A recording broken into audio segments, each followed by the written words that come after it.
जय हिंद दोस्तों। आज हम लोग बात करेंगे कि जो बिहार सरकार ने कैबिनेट में पास किया है 2.5 लाख प्लस शिक्षकों की भर्ती के लिए, उसका क्या है मतलब उसमें क्या क्या रूल है। इस मतलब जितने सारे सवाल हैं सभी का एक पेपर कटिंग है। उसमें सारे सवालों का जवाब बहुत ही अच्छे ढंग से बता दिया है।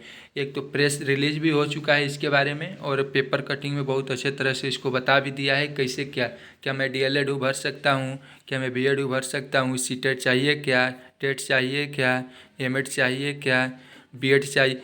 हर तरह के सवाल जो है, क्या मैं पूरे पिछले वैकेंसी में मतलब पुराने छठवां चरण में था टीचर के रूप में, क्या मैं भर सकता हूँ, क्या हमारा सरकार का क्रम नहीं है। हर तरह के जो भी सवाल हैं कि जो पहले जैसे नियमावली पे या कॉन्ट्रैक्ट बेसिस पे जो लगे हुए हैं, क्या वो भरेंगे, क्या उनको फिर परमानेंट कर दिया जाएगा ऐसे ही, या उनको भी एग्ज़ाम देने होंगे। हर तरह के सवाल के जवाब इसमें बता दिया गया है। हम लोग थोड़ा देख लेते हैं क्या। सबसे पहले तो उन बता दिया गया है कि 2.5 लाख प्लस ही होगा, कम ना होगा।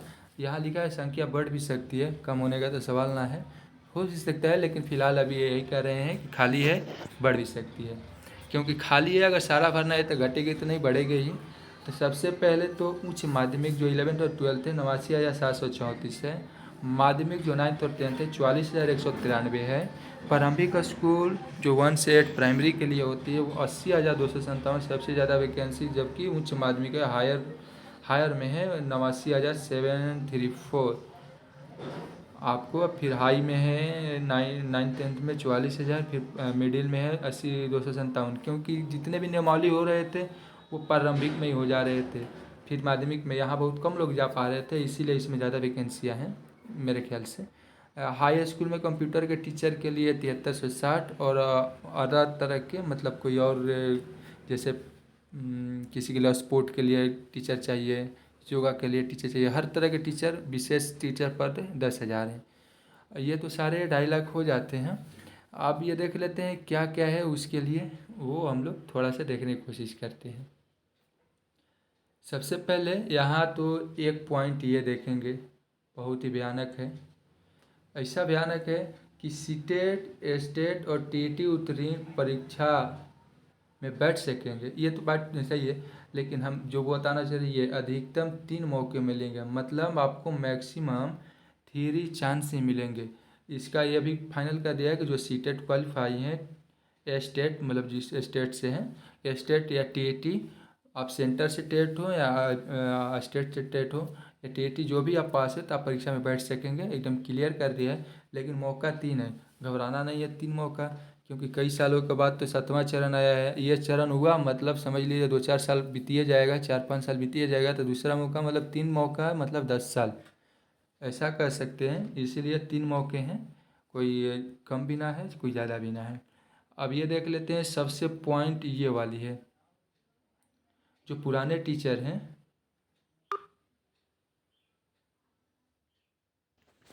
जो पुराने नियोजित टीचर है, जो पहले से उनको जॉब कर रहे हैं, उनको बस एक ही फ़ायदा दिया है कि उनको एज में 10 साल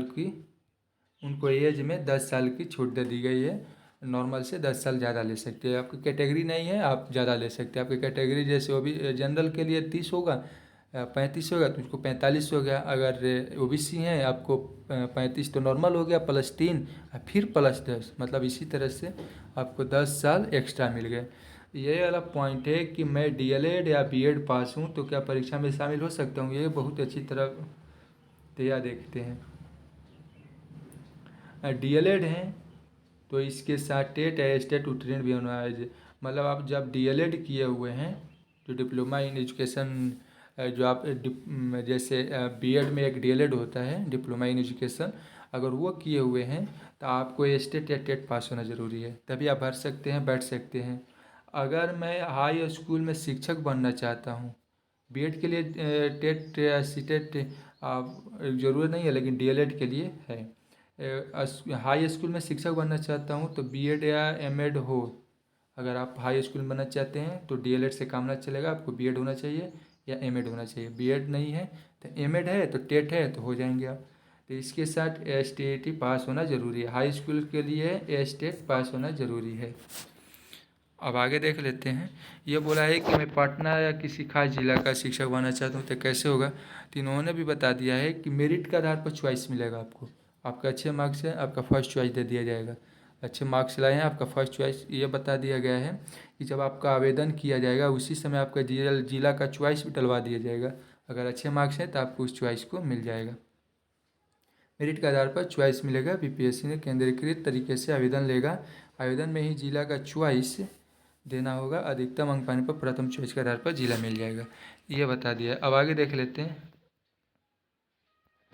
इन्होंने कहा कि जो मेन पॉइंट है वो लेते हैं। परिवर्तन की जरूरत क्यों पड़ी, बात तो सही है। शिक्षकों को मतलब परिवर्तन के लिए यही है कि आप परिवर्तन है तो अच्छे शिक्षक भी मिलेंगे। और दूसरी बात है कि उनका कहना है, आप पता ना क्यों कह रहे हैं, पंचायत और नियोजन इकाइयों के माध्यम से बहाली में गड़बड़ी की शिकायत मिलती है। बिल्कुल सही है। पंचायत के मुखिया के अंदर पहले होता था, ये सब में कुछ दिक्कत वाली बात हो रही थी, इसीलिए अलग तरह से इनको ज़रूरत पड़ गई। बीपीएससी परीक्षा के आधार पर चयन होगा और अच्छे जो शिक्षक भी मिल जाएंगे, क्योंकि मेन पॉइंट यही है, अच्छे शिक्षक मिलेंगे। पुराने नियोजित शिक्षकों का क्या होगा। अब ये देखिए उनके लिए क्या बोला है कि पुराने लगभग 4 लाख नियोजित शिक्षक हो गए, जो कि 1 से 6 चरण तक हो चुका है। बीपीएससी से ली जाने वाली परीक्षा में शामिल होने का मौका मिलेगा। सफल होने पर नए कोटि का राज्यकर्मी दर्जा मिलेगा। 3 मौकों के बाद भी सफल नहीं हुए तो राज्यकर्मी का दर्जा पाए बिना राज्यकर्मी के सेवानिवृत्त हो जाएंगे। मतलब आप जो पहले से हैं उनका नौकरी पर कोई आँच ना है। अगर आप पास हो जाएं तो आपको नए तरह से आपको राज्यकर्मी का दर्जा देकर, अच्छे पेमेंट देकर आपको टीचर बना दिया जाएगा। अगर पास नहीं हुए तो जैसे चल रहे हैं उसी तरह से आप सेवानिवृत्त हो जाएंगे। और आरक्षण भी वही है जैसे नॉर्मल सरकारी नौकरियों में चलती है, वही आरक्षण है। आरक्षण का रोस्टर भी ये बोल दिया है 50% अनरिजर्व के लिए, और फिर जो निर्धारित फार्मूला करेगा वो है। अब आगे देख लेते हैं उनका फ़ायदा, ये देख लीजिए। तो स्कूल शिक्षा में सुधार होगा एकदम बिल्कुल। जब बीपीएससी लेगा तो अधिक से अधिक जो शिक्षक आएंगे और क्वालिटी ऑफ एजुकेशन बढ़ेगा। तो ये तो बिल्कुल सही बात किया है।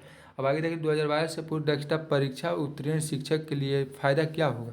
2012 से पूर्व नियुक्त एवं कार्यरत शिक्षक जो कि कार्यरत है, जो दक्षता पर परीक्षा उत्तीर्ण होंगे उनके लिए शिक्षक पात्रता परीक्षा उत्तीर्णता अनिवार्य नहीं होगी। मतलब आप 2012 से ही पहले आप ज्वाइन कर चुके हैं तो आपके लिए टेट की ज़रूरत नहीं है, आप ऐसे भी भर सकते हैं। लेकिन बैठना तो होगा आपको, तभी कुछ होगा। आपको बैठना ही होगा।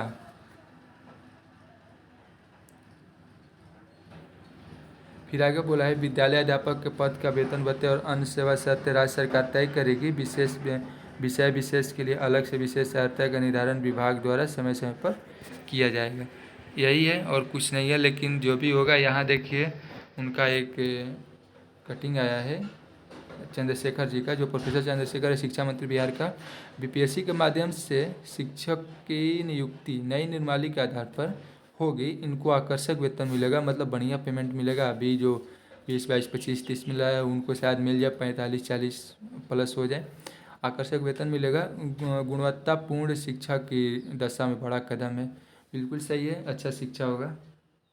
यही सारा है। जय हिंद।